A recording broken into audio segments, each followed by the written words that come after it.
बच्चों के लिए अच्छे इंतजामात कर दिए, मगर हकीकत यह है कामयाब वो शख्स है जो अपनी जिंदगी अल्लाह और उसके रसूल की मोहब्बत में गुजार के गया है। ये कंफर्म है। कामयाब वो बंदा है जिसकी जिंदगी अल्लाह और उसके रसूल के लिए गुजर गई। वरना पैसे तो सभी के पास है, लेकिन इज्जतों की मौत अल्लाह सबको नहीं देता। कितने लोग ऐसे कहां मरे कहां दफन हुए नहीं पता चला। अब भी जाओ, कितने लोगों की कब्रों के निशान तक मौजूद नहीं। लेकिन कितने ऐसे लोग हैं जो जाते जाते जमाने पे अपनी छाप छोड़ जाते हैं, लोगों के दिलों में अपनी जगह छोड़ जाते हैं। वो कहा था किसी ने कि खामोशियों की मौत गवारा नहीं मुझे, शीशा को टूट कर भी खनक छोड़ जाऊंगा। भाई, ये भी कोई जिंदगी है जो बंदा अपने लिए जिया और मर गया? कौन याद करता है उसे? सारी जिंदगी औलाद के लिए ये कर जाऊं, औलाद के लिए ये कर जाऊं, औलाद के लिए ये कर जाऊं। किसके लिए फिक्र? जो 40वें के बाद पलट के कब्रिस्तान नहीं आएगी, उसके लिए बंदा जिंदगी गुजार देता है। और इमरान भाई की वो जात है जिसने अपनी जिंदगी अक्सर कुरान पढ़ने वालों की मोहब्बत में गुजारी है। भले उनके खानदान वाले, उनके परिवार वाले, उनकी औलाद, मैं ये नहीं कहता औलाद को गम नहीं, सच तो ये है कि जो यतीमी का दाग औलाद के सीने में लगता है वो मरते दम तक नहीं छुपा करता। यतीमी क्या चीज है ये कोई यतीम ही बता सकता है। हम और आप क्या जाने यतीमी क्या है? उससे पूछो जिसने अपने बाप का उठता जनाजा देखा हो। सिर्फ जनाजा नहीं उठता, यतीम की खुशियां जनाजे के साथ चली जाती है। हाँ भाई, सब कुछ अल्लाह करते भी दे, बाप ना हो फिर भी जीने में मजा नहीं आता है। ये बहुत बड़ा दाग है यतीमी का।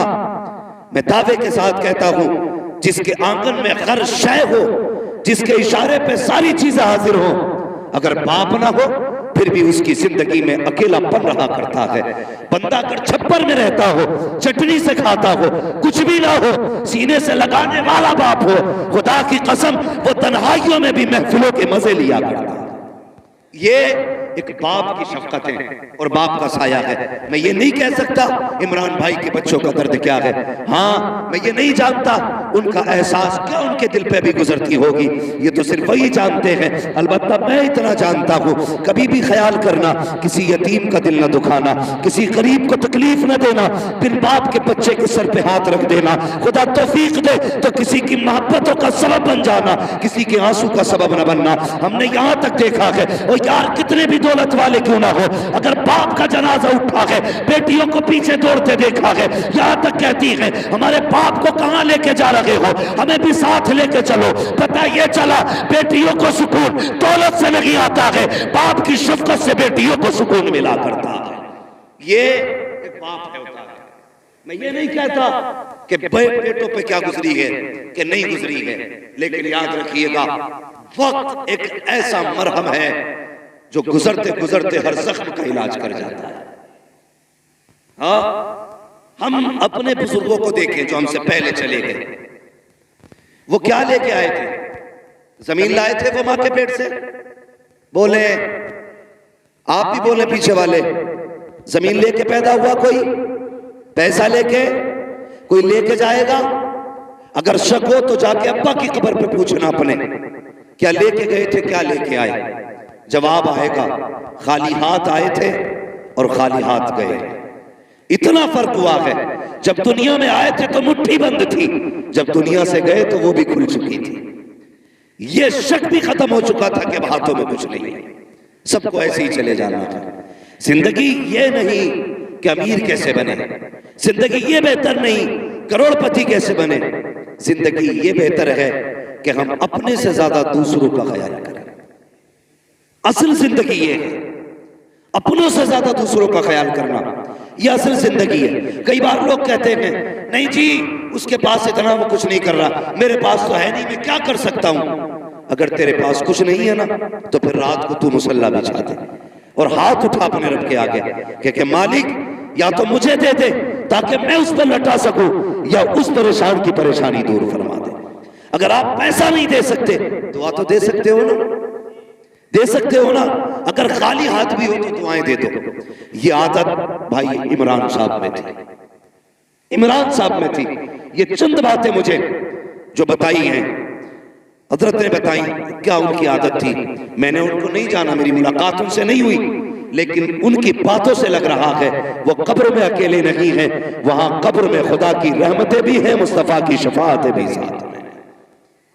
ऐसी जिंदगी जी के जाओ कि खुदा की रहमतें सलाम करने आए, खुदा की रहमतें। ये भी कोई जिंदगी अपने लिए जिए, अपने लिए मरे। बड़ा बड़ा करोड़पति पद पड़ा होगा तुम्हारे संबंध में, बड़े बड़े पैसे वाले पड़े होंगे, लेकिन सुबह उठ के अखबार पढ़ने का तो वक्त होगा, लेकिन कुरान पढ़ने का वक्त नहीं होगा। अगर बैठेंगे 4 लोगों की महफिलों में तो उलमा के किरदार पे उंगली उठाने का तो वक्त होगा, लेकिन किसी तालिब इल्म के कपड़े पे पैबंद लगाने का वक्त नहीं होगा। होंगे दौलत वाले तो ऐसी दौलतें काम आएगी, ऐसी अमीरी काम आएगी। दौलत वही काम आती है जो दौलत अल्लाह और उसके रसूल के नाम पर खर्च की जाती है, और ये दौलतें हर एक को मैसर नहीं होती, ये किस्मत से लोगों को मिला करती है दौलतें भी। अल्लाह से जब भी मांगा करो दौलत उस्मानी मांगा करो। और मेरी आपसे गुजारिश है, हर कदम पे मौत के लिए तैयार रहिएगा, हर लम्हा हर सांस मौत के लिए तैयार रहिएगा। कब किसकी आ जाए कुछ नहीं पता। यही संभल का वाकया था, कुछ बच्चे किसी जलसे में गए थे बाइक पे बैठ करके, इसी इलाके की बात थी। हाँ, 3 लोग गालिबन एक बाइक पे थे, शाहबाद बिलारी की प्रोग्राम में गए थे, पलट के आ रहे थे गालिबन, हादसे में ऐसा झटका दिया कि 2 मौतें हुई और मिनटों के अंदर खुशियां छिन गई। सेकंड नहीं लगे, सब कुछ बदल डाला। तैयार रहा करो मौत के लिए। हालात इतने कशीदा हो चुके हैं कि कुछ कहा नहीं जा सकता कि कब किसकी सांस कहां ठहर जाए। मैं इसलिए कहता हूं, उजाले अपनी यादों के हमारे साथ रहने दो, न जाने किस गली में जिंदगी की शाम हो जाए। अपनी जिंदगी ऐसी गुजार लो कि किसी भी वक्त अगर मौत का सामना करना पड़े तो हमें अफसोस ना हो, हंसते हंसते दुनिया से जाए। ऐसी जिंदगी गुजार के जाइए। तकलीफ होती है, ये हमारा मुआशरा है, ये हमारी कौम बैठी हुई है। अभी 10 मुहर्रम को गुजरात से पटना जा रहा था, तो पटना एयरपोर्ट से जब निकले, रास्ते में लोग कलमा पढ़ने वाले, टोपियां भी थी, कुछ भांग पिए हुए थे, कुछ नशे में थे, और करबला वालों के नाम के नारे लगा रहे थे।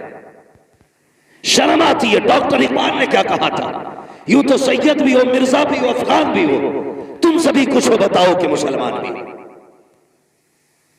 हाँ, अभी तक शराब पी के हुसैन के नाम के नारे लगाने को हम सबसे बड़ी सुन्नियत कह रहे हैं, और कुफ्र अपनी चाल चल चुका है। डॉक्टर इकबाल की ये बात याद रखना, न संभलोगे तुम मिट जाओगे हिंदी मुसलमानों, तुम्हारी दास्तान तक भी ना होगी दास्तानों में। होश के नाखून लो, बदलो अपने आप को वक्त के साथ, वरना वो दिन दूर नहीं है, कोई तुम्हारा नाम लेने वाला नसीब नहीं होगा। इसलिए होश में आने की जरूरत क्या है। सही दीन है, जो सही दीन है उसको तलाश करो, जो सही दीन है उस पर अमल करने की कोशिश करो। उसी भीड़ भाड़ के अंदर जब मैंने शराबियों नसोड़ियों को हसन हुसैन के नारे लगाते देखा, कितनी बेटियों को बिना दुपट्टे 10 मुहर्रम के नाम पे बाजार का तमाशाई बनते देखा, आंख में आंसू आ गए। मैं सोचने लगा, या अल्लाह, ये कौन सी कौम है आज 10 मुहर्रम के नाम पर बेटियों के सरों पे दुपट्टे नहीं है, इनकी हया नहीं है, इनको गैरत नहीं है। 10 मुहर्रम है क्या? कभी तूने जाना सिर्फ सबील का नाम मुहर्रम नहीं, काले धागे बांधना मुहर्रम नहीं, काले कपड़े पहनना मुहर्रम नहीं। जो बेटियां नंगे सर फिर लगी है उनके सरों पे चादर डालने का नाम मुहर्रम शरीफ है। कितने लोगों ने बेटियों के सर पे दुपट्टे डाले? नहीं ना। अक्सर देखना मेले के नाम पे यूं, और बेगैरत बाप भी उसी मेले में है, भाई भी उसी मेले में है, शर्म आनी चाहिए। और तू किस हवा में है, तू ऐसी बख्श दी जाएगी, तुझे गैरत तक नहीं आई। मैं सिर्फ इतना पूछना चाहता हूँ, जब इन बेटियों को कब्र में उतारा जाता है, कितना एहतमाम किया जाता है, चारों तरफ से कपड़ा डाल दिया जाता है, ऐलान कर दिया जाता है दूर रखना, फला की बेटी कब्र में उतारी जा रही है, पर्दा डाल दिया जाए। मैं पूछना चाहता हूँ,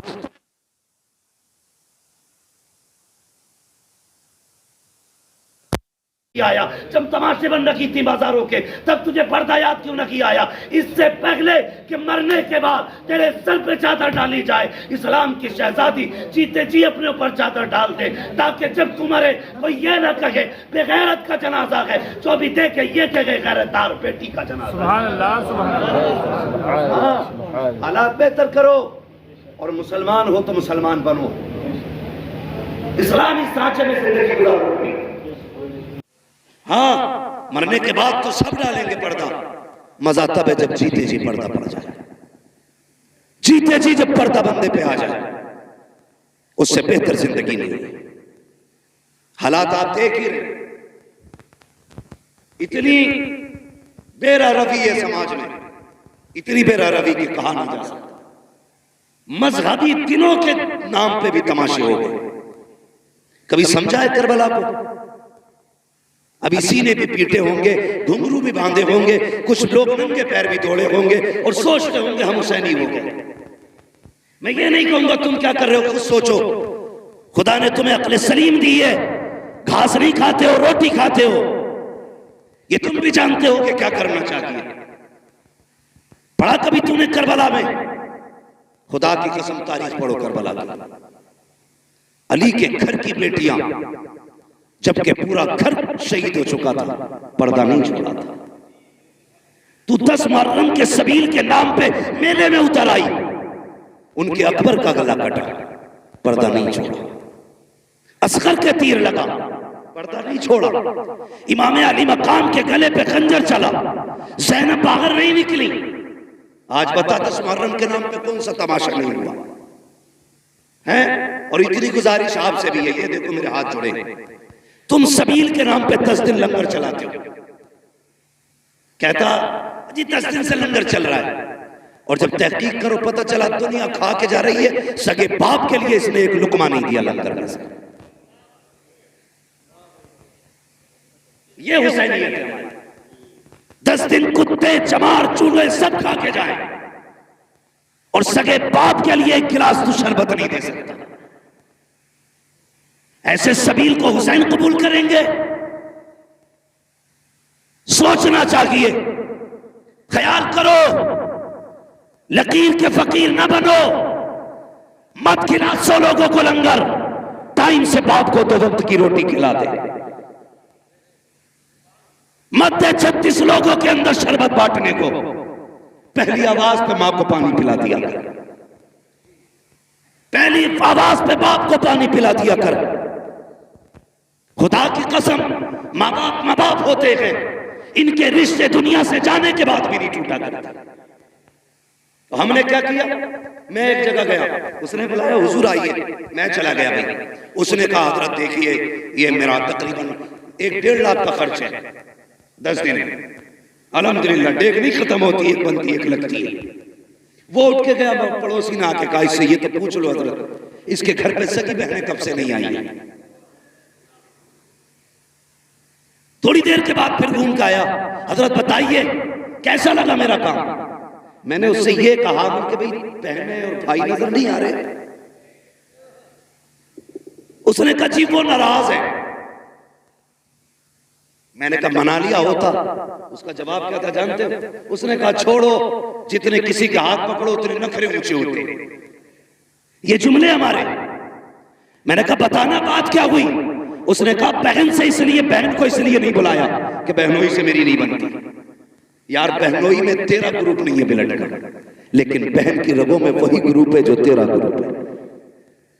तेरा और बहन का डीएनए एक है।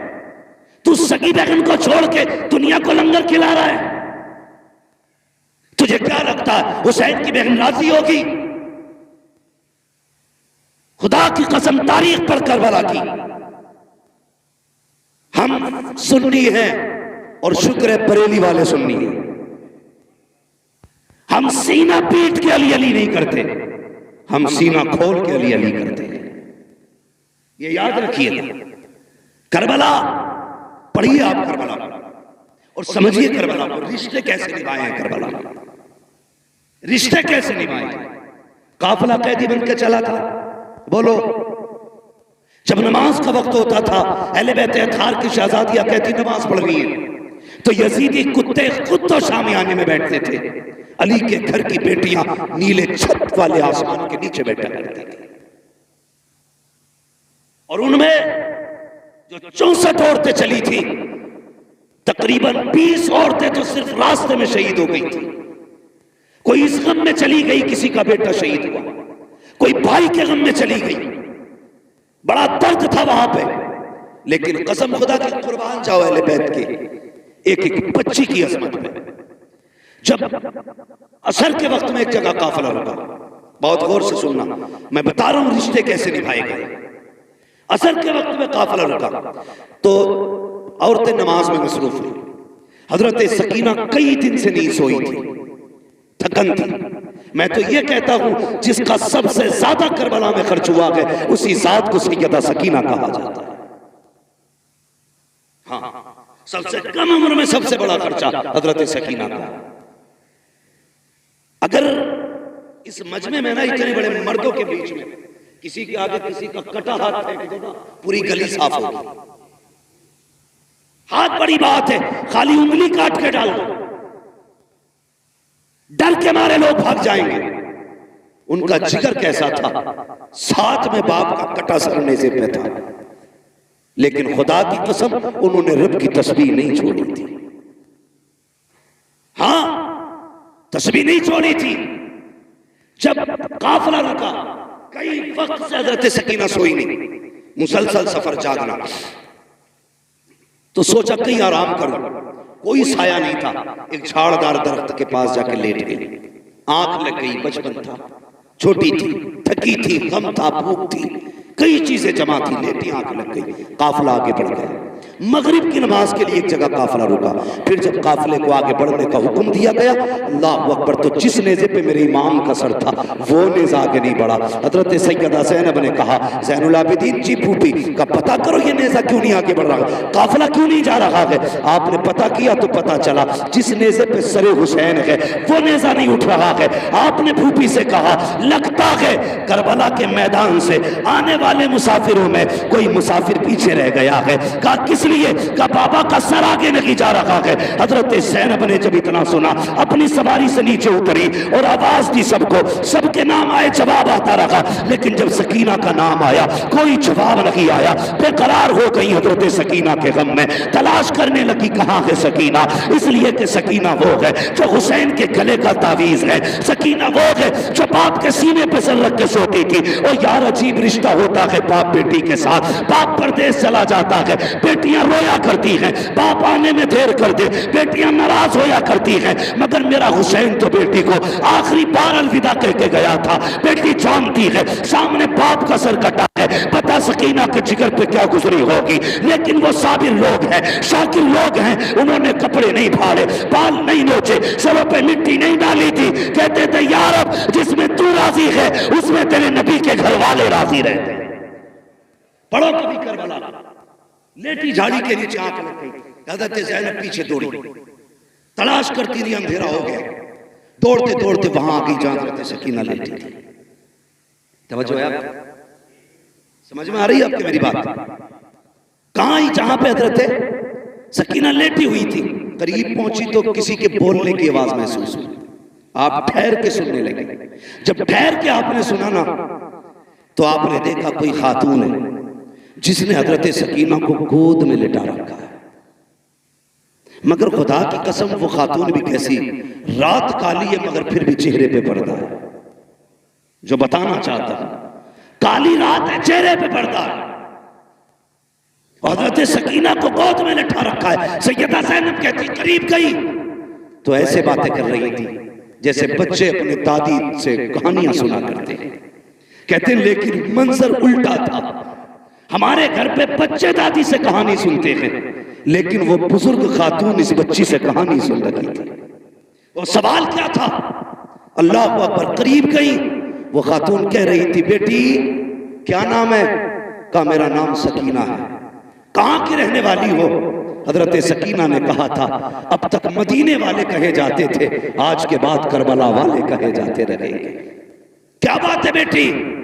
कहा कि आज के बाद करबला इसलिए कहे जाते रहेंगे, लोग घर बसा के शहर आबाद करते हैं, हमने तो सर कटा के शहर आबाद किया।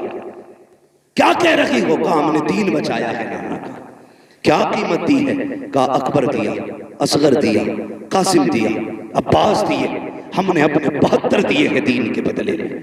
इतनी बात हुई थी, हजरत ज़ैनब की चीख निकली, गोद में पड़ी, आगे उठाया सैयदा सकीना को, सीने से लगाया, बेटी को सीने से लगा के कहने लगी, खातून तेरा एहसान है, तूने जंगल में हमारी बेटी को संभाल रखा है, कभी वक्त पड़े तो हमारे मदीने आ जाना, तेरी वहां खिदमत करके हम तुझे इसका सिला देंगे, यहाँ करीबुल वतन है, क्या दे तुझे, कभी वक्त मिले और नबी का घराना पूछ लेना, हमारे दरवाजे आ जाना, तेरी खिदमत कर लेंगे और इस एहसान का सिला देंगे। इतना कहा, खातून ने नकाब हटाया, कहा ज़ैनब अपनों को बदले नहीं दिए जाते, मैं कोई और नहीं बल्कि तेरी मां फातिमा ज़हरा मदीने से आई है।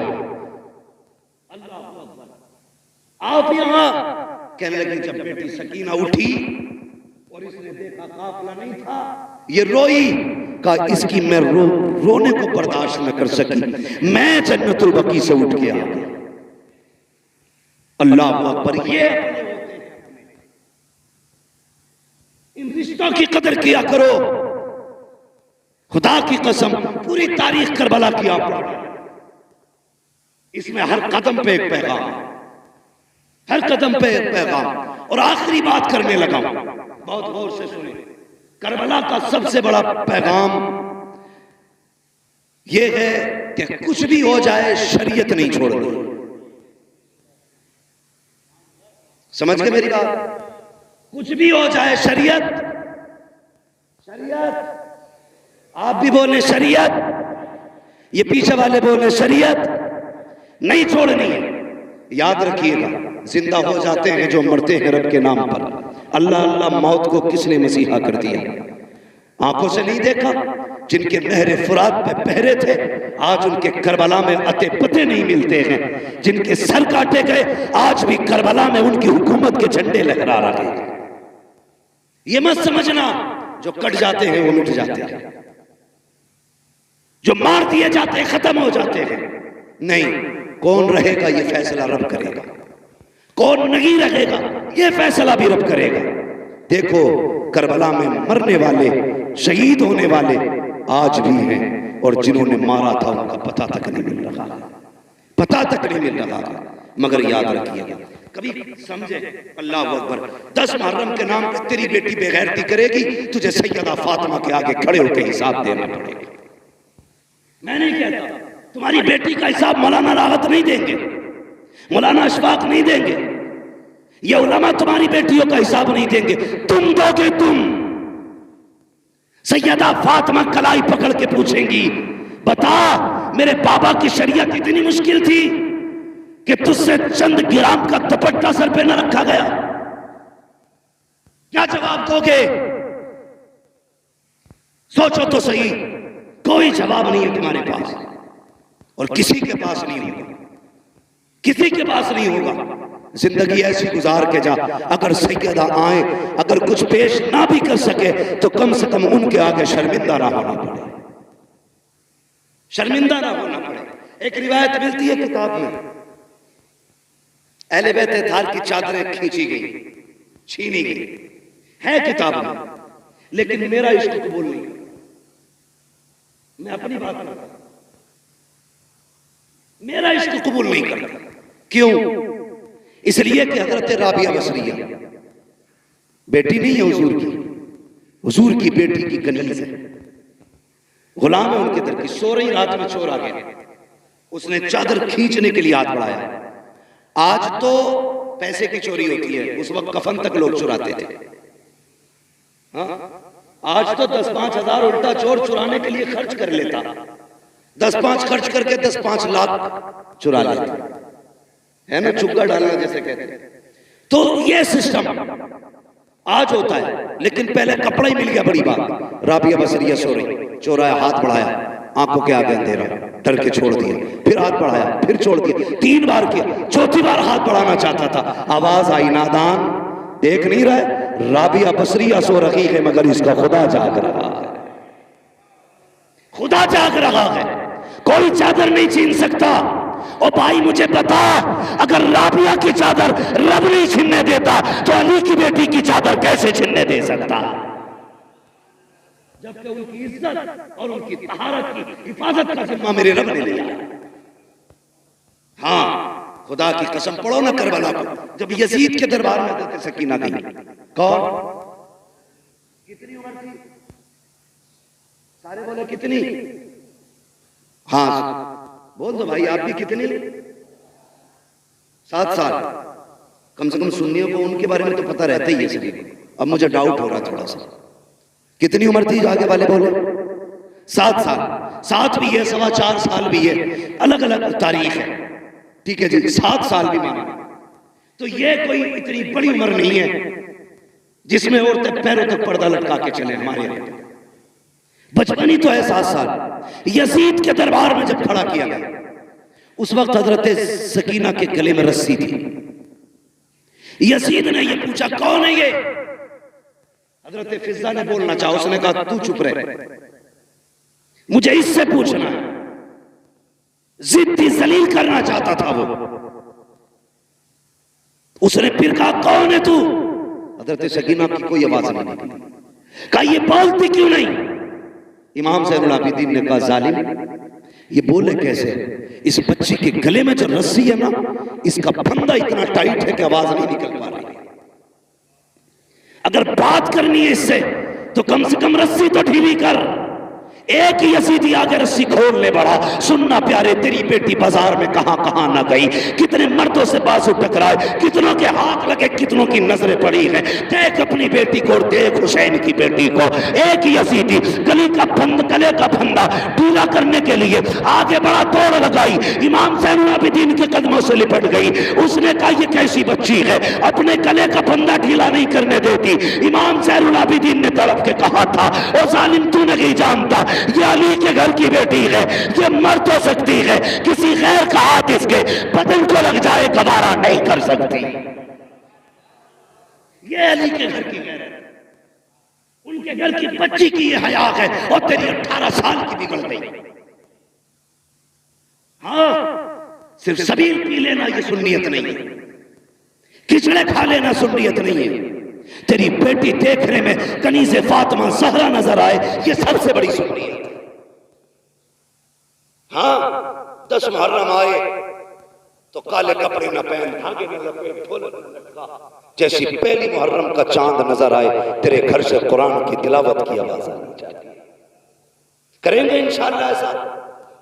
सारे बोलो इंशाअल्लाह। और मैं इस पे भी बहस नहीं करूंगा, कौन कुरान पढ़ता, कौन ढोल बजाता। मैं तो ये दुआ करूंगा, जो ढोल बजाते हैं उनका हश्र ढोल वालों के साथ हो, जो कुरान पढ़ते हैं उनका हश्र कुरान वालों के साथ। अब तेरी मर्जी है कौन सा अमल देता है। चले थोड़ा खत्म कर लें। तवज्जो है आप लोगों की?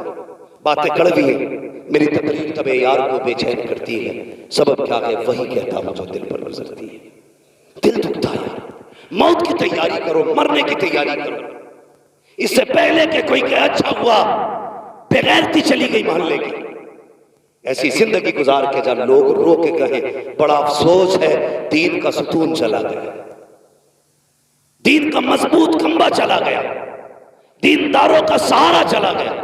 ऐसी जिंदगी गुजार के जा, फिर देख तू बाद में आएगा मदीने वाला तेरी कब्र में पहले आ जाएगा। हाँ, कम से कम उनके हो के तो जियो। आज बेपर्दगी देखो, कल का पर्दा देखो। अल्लाह तौफीक दे। सबसे ज्यादा जरूरी है इस वक्त पर्दे को आम किया जाए, पर्दे को आम किया जाए। अभी कई लड़कियां जो मुर्तद हुई, उनके हवाले से लोगों ने कहा कि देखो ये जितनी भाग रही है ना गैर मुस्लिमों के साथ, ये सारी पर्दे वाली होते जा रही है। मैंने कहा तूने गलत सोचा और समझा भी गलत है। ये जितनी भाग रही है ना, ये पर्दे वाली नहीं, ये सारी बेपर्दा। का तुमने नहीं देखा फला स्कूटी पे नकाब में थी, फला होटल में नकाब में थी, उस रोड में नकाब में थी, फला जगह नकाब में थी। मैंने कहा सुन, अगर इसने बचपन से नकाब पहना होता ना तो आज किसी कुत्ते के बिस्तर पे नहीं होती। आज ये अपने ऐप को छुपाने के लिए नकाब का सहारा ले रही है। क्या कि अच्छा होता इसने बचपन से नकाब पहना होता, खुदा की कसम ये नापाक के बिस्तर पे नहीं होती, ये भी जन्नती होती, और जिसके बिस्तर पे जाती वो बिस्तर भी जन्नती का बिस्तर होता। मगर परवरिश गलत की, लुक़्मे हराम के खिलाए गए, औलाद को दीन शरीयत नहीं बताई गई, इसलिए उसे भगवान खुदा में फर्क नहीं। ख्याली बातें लगी उसे जन्नत की, और हमारी अभी टोपियां नीचे नहीं हुई, हम अभी भी टांगे खींच रहे हैं, एक दूसरे को जलील करने पे लगे। बचाओ यार उम्मत को, उम्मत डूब रही है। अल्लाह तौफीक दे तो एक दूसरे का सहारा बनो, सहारा बनो। और तुमसे गुजारिश है, दिल तो तब दुखता है जब सगा चाचा यतीम भतीजियों की जिंदगी में आग लगाता है। ये भी हमारे माशरे का एक है। सगा चाचा भतीजियां यतीम हो गई, बाप नहीं है उसके लिए, इससे बड़ा और क्या गम होगा। मगर जब उसकी बेवा मां किसी तन जतन से बेटी का रिश्ता करती है अपने रिश्ते के अंदर, तो सगा चाचा फोन करके कहता जी तुमने ऐसे ही रिश्ता कर लिया, मुझसे पूछा तक नहीं, कल कुछ मत कहना मुझसे, ये कह के फोन काट देता। बस इतना काफी होता है, एक यतीम बेटी की जिंदगी में एक और तूफान आ जाता है। मैं उन चचाओं से गुजारिश करूंगा, अगर यतीम बेटी का सहारा न बन सको तो कम से कम उनकी मुसीबत का सबब भी न बनो। जैसे तेरी अपनी बेटी वैसे तेरे भाई की बेटी है। आज तेरा भाई नहीं तो तेरी जिम्मेदारी है। और अपनी भतीजियों को जलील करने के लिए फोन करके कहता ससुरालों में ला तो रहे बारात, मिलने वाला कुछ नहीं है। शर्म आनी चाहिए। सिर्फ 10 दिन के लिए मुसलमान बनते हैं हम, बाकी दिन की जिम्मेदारी और हिसाब कौन देगा। इतने जालिम मुआशरे में जी रहे हम लोग, सगा चचा भतीजियों का नहीं। बदलो अपने आप को और सीने में दर्द पैदा करो। अगर एहसास नहीं आपके सीने में तो दिल नहीं है, तुम्हारा सीना कब्रिस्तान है। एहसास पैदा करो, इसमें दर्द पैदा करो। फरमाया गया अगर तेरा दिल पत्थर है तो 2 काम किया कर, नंबर 1 कुरान पढ़ा कर, नंबर 2 यतीमों पर शफकत किया कर। तेरा दिल नरम हो जाए। लेकिन दिल पत्थर हो गए, कोई मसला नहीं, कोई मतलब नहीं। खुदा की कसम पर्दा समझना तो तुझे बताऊं पर्दा, जरा कह दे या रसूल अल्लाह। मैं सारी बात अली के घर से कर रहा हूं, हजरत अली के घर से। अल्लाह का शुक्र हम बरेली वाले, हम हजरत अली को भी मानते हैं, हजरत उस्मान गनी को भी मानते हैं, हजरत उमर को भी मानते हैं, हजरत अबू बकर सिद्दीक को भी मानते हैं। हम सबको मानते हैं इसलिए कि हम बरेली वाले। और आला हजरत ने तो हमें एक सबक दे दिया, अहले सुन्नत का है बेड़ा पार असहाबे नुजूम, नज्म है और नाव है इतरत रसूलुल्लाह की। हाँ भाई, अपने आप को बदलें और कोशिश ये करें कि एक दूसरे का दर्द बांटेंगे, किसी की बेटी के कपड़े नहीं नोचेंगे, किसी को जलील नहीं करेंगे। अगर मदद ना भी कर सकते तो किसी से खुशियां नहीं छीनेंगे। किसी को यतीम देखा करो, शुक्र अदा किया करो और अपनी बच्ची समझ के उसके सर पे हाथ रखा करो। ये सोचा करो इसकी जगह पर मेरी बेटी भी तो हो सकती थी, भाई की जगह पर मैं भी तो कब्र में हो सकता था। कभी भी यतीम भतीजियों को अपनी बेटियों से अलग न समझना, क्योंकि हमारे दीन ने हमें क्या कहा, फरमाया अगर बाप नहीं है और तू चाहता बाप की खिदमत का अल्लाह तुझे सवाब दे, फरमाया फिर चचा की खिदमत किया कर। रब ने बाप के कायम मकाम चचा को रखा है, तो फिर चचा की जिम्मेदारी नहीं है भतीजियों का ख्याल रखे? बोलो है कि नहीं? जिम्मेदारी है ना फिर चचा की कि भतीजियों का वो ख्याल रखे, पर्दा दे के। अल्लाह को ये करबला शरीफ का सफर मुकम्मल जब हुआ था तो इसकी जब वो नापी गई ना लंबाई, तो मुअर्रिखीन ने तहकीक की तो 5600 मील मुसाफत बनी है इसकी। 5600 मील, इतना लंबा सफर सैयदा ज़ैनब ने किया, अली की बेटी ने। और यार खाली चल के नहीं आई है, दुखड़े रो के नहीं आई है, सफर करती आई है, कुरान पढ़ती आई है। जब ये सफर मुकम्मल हुआ था, सैयदा ज़ैनब के 72 कुरान मुकम्मल हो चुके थे। ये है कुरान वाले लोग, ये है कुरान वाले लोग। हमें तो घुंघरू बांधने से कब खोलोगे कुरान को? भाई एक बात और कह दूं, बुरा ना मानना, बड़ी बात है, छोटा मुंह, ये बात कह रहा हूं। अली के और भी बेटे थे, लेकिन नेज़े पे कुरान सिर्फ हुसैन ने पढ़ा। और भी बेटे थे, अली के सारे बेटे शान वाले, हाँ हजरत अली के सारे बेटे शान वाले, लेकिन नेज़े पे कुरान हुसैन ने पढ़ा। दुनिया कहती है हुसैन का कमाल है, मैं कहता हूं ये सैयदा फातिमा ज़हरा का कमाल है। इसलिए कि उन्होंने बच्चों की परवरिश ही ऐसी की थी कि झुलाती थी तब कुरान सुनाती थी, दूध पिलाती थी तब कुरान सुनाती थी, एक एक लम्हा कुरान सुना के गुजारा। जब उन्होंने बचपन में माँ की गोद से कुरान सुना था, तभी तो नेज़े पे चढ़ के कुरान पढ़ के सुनाया था। आज माए ड्रामे देख के बच्चे पाल रही है, तो बच्चे क्या डांस करेंगे मुहर्रम के नाम पर, तमाशे करेंगे सुन्नियत के नाम पर। वो बच्चे बेगैरत हैं जो अपने दीन को नहीं समझते, उसका मजाक बनाते। वो माए कामयाब माए नहीं है जो अपने बच्चों को दीन और शरीयत की तालीम न दे सके।